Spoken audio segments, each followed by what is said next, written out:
उसकी प्रशंसा नहीं हुई। फिर उस बहू ने एक बार सास के लिए चाय बनाई और सास के लिए रोज चाय बनाती थी, पर आज जो चाय बनाई उसमें अदरक डाली, इलायची डाली, सास को दी।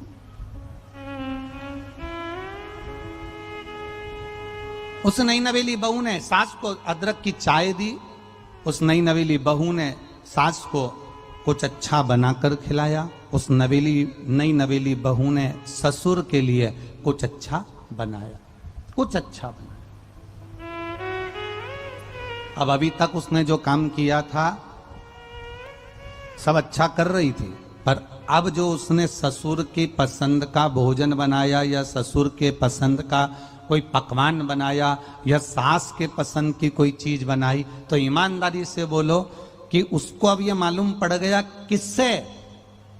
ननंद ने बता दिया, हमारे पापा को ये अच्छा लगता है, हमारी मम्मी को ये अच्छा लगता है, हमारे मम्मी को अच्छा लगता है कि तुम सिर पे पल्लू रखो, हमारी मम्मी को अच्छा लगता है कि आप अदरक की चाय बनाओ, हमारे पिताजी को अच्छा लगता है कि आप रोटी बनाओ तो उसमें मीठी रोटी बनाओ। ये अब उसको बहू को मालूम पड़ गया कि ससुर को क्या प्रिय है, अब बहू को मालूम पड़ गया कि सास को क्या प्रिय है। उसी तरह आप भी नई नवेली बहू की तरह थे। शंकर जी की आराधना करते थे, सोमवार को मंदिर जाते थे, शिवरात्रि करते थे, सावन के महीने में जाते थे, शंकर जी के मंदिर में पूजन करते थे, पर नई नवेली बहू जैसे थे। अब आपको मालूम पड़ गया, किसी ननंद ने तुमको बता दिया और किसी गुरु ने तुमको बता दिया कि शंकर जी की आराधना कैसे करेंगे तो शंकर जी प्रसन्न हो जाएंगे। हम सास को कैसे प्रसन्न करें, हम ससुर को कैसे प्रसन्न करें, हम उनके लिए क्या कर दें कि हमारे सास ससुर प्रसन्न हो जाएं। उसी तरह हम महादेव को कैसे जल चढ़ा दें कि मेरा देव घर वाला प्रसन्न हो जाए, आनंद में हो जाए।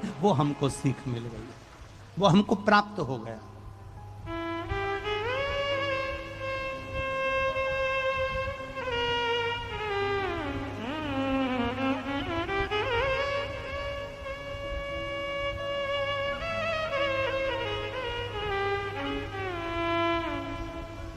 अब हमारे भीतर यह भाव जागृत हो गया कि हमें शिव को कैसे रिझाना। अब हमारे भीतर यह भाव जागृत हो गया कि हम शंकर जी को किस तरह से रिझा सकते हैं।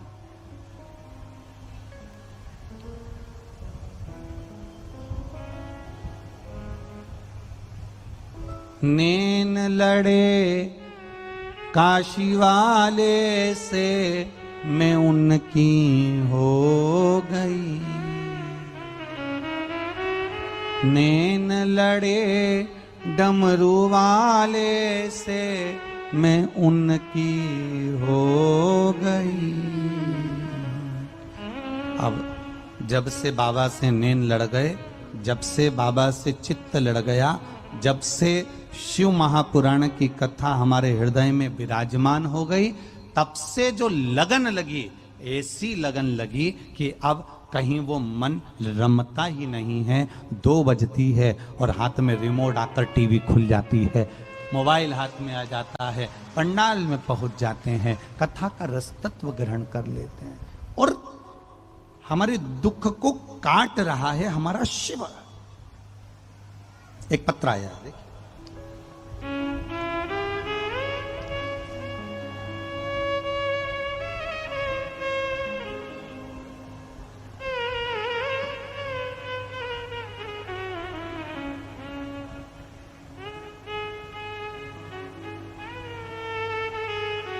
सुषमा कुमारी, पति राजकुमार राय, घर राजापुर, जिला बेगूसराय। कहीं बैठी हैं?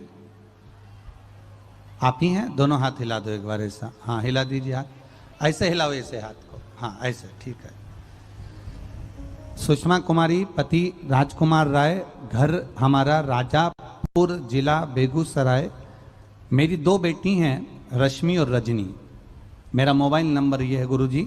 मैं सुषमा, महादेव की कथा का मैं क्या वर्णन करूं, बाबा की महिमा का मैं क्या वर्णन करूं।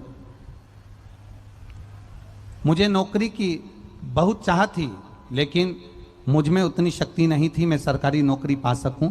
लेकिन मुझे आपके कथा के बारे में जब मेरी चाची ने बताई कि जब भी कोई एग्जाम देने के लिए जाना, पूरी मेहनत कर कर जाना।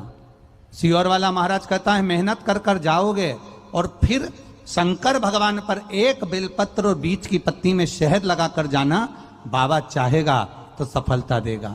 गुरुदेव, एक मेरी चाची ने जैसे ही मुझे बताया कि बेलपत्री में शहद लगाकर शिवजी को लगाकर फिर जाना, मैंने वही करा और ANM का ऑनलाइन एग्जाम देना प्रारंभ किया।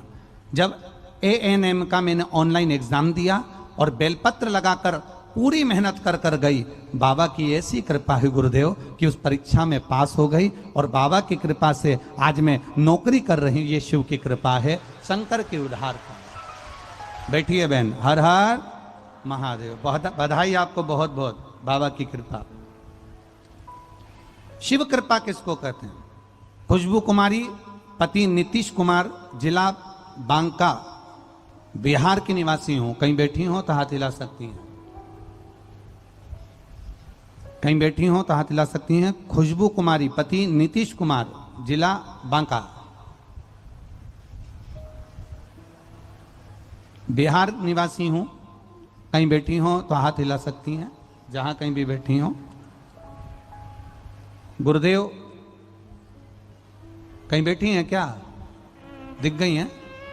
हाँ, ऐसे हाथ हिला दो, पंखे में दिख नहीं रहे ना हाथ, इसलिए। कैमरे वालों को दिख, हाँ दिख गई, दिख गई, ठीक है। ऐसे हाथ हिला दो बहन। हर हर महादेव। जिला बांका के निवासी हूं मैं। गुरुजी, एक लोटे जल का क्या वर्णन करूं? 10 साल हो गए थे, कोई संतान नहीं थी। डॉक्टर को दिखाया पर कोई लाभ नहीं मिला। कई लोग कहते हैं वहां चले जाओ, वहां चले जाओ। हम सब दूर होकर आए गुरुजी, पर संतान का सुख नहीं हुआ। गांव समाज वाले ताने देने लगे गुरुदेव, हमको बांझ तक कहने लगे, क्योंकि संतान नहीं थी। 10 साल संतान नहीं हुई, लोगों ने बहुत अपशब्द कहे, ताने दिए। ससुराल जाओ, मायके जाओ, हर जगह पर ताने सुनने को मिलते थे। किसी ने, हमारी सहेली ने हमसे कह दिया कि टीवी पर कथा आती है, सुन ले। और टीवी पर कथा सुनी, तुमरुका जी का आंकड़े की जड़ का प्रयोग बताया आपने कथा में, मैंने उसे किया, उससे कोई फायदा नहीं हुआ। फिर जब फायदा नहीं हुआ तो मैंने विचार करा कि गजब हो गया, सियोर वाला महाराज तो छाती ठोक कर कहता है कि करो उपाय, बाबा देगा। मैंने दोबारा से फिर प्रयोग किया और बाबा की कथा का टीवी के सामने मन लगाकर, आसन लगाकर बैठकर पूरी 7 दिन की कथा सुनी और कहा, बाबा अगर आप सच्चे हो तो मेरी गोदी जरूर भरना।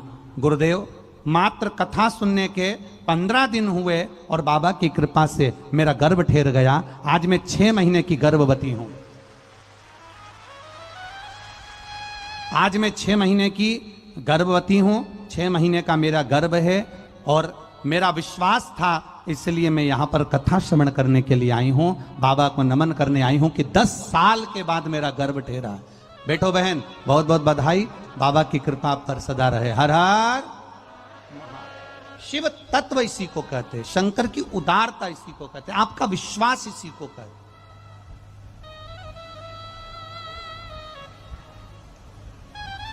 आप इतने सारे कथा सुनने आए हो, लाखों की संख्या में आए हो, पंडाल भरे हुए हैं, डोम भरे हुए हैं, बाहर आप लोग बैठे हो, पेड़ के नीचे बैठे हो, जहां जगह मिल रही है वहां जा जाकर आप लोग बैठे हुए हो, छाता लगाकर, चादर लगाकर, जहां जैसे आप बैठे हो।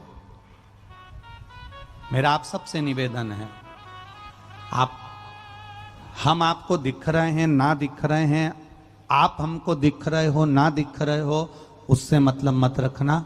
मतलब ये रखना कि मैं शिव महापुराण की कथा में आई हूं, मतलब मैं मेरे बाबा को अपने दिल की बात कहने को आई हूं और मेरा बाबा मेरी झोली भरेगा, ये आस लेकर आई। खाली ना जाता कोई दर से तुम्हारे, खाली ना, सब बोलिए, दर से तुम्हारे मैं भी खड़ी हूँ नन्ही बाहें पसार, मैं भी खड़ा हूँ नंदी बाहें पसार, अपने हृदय से लगा लो लगा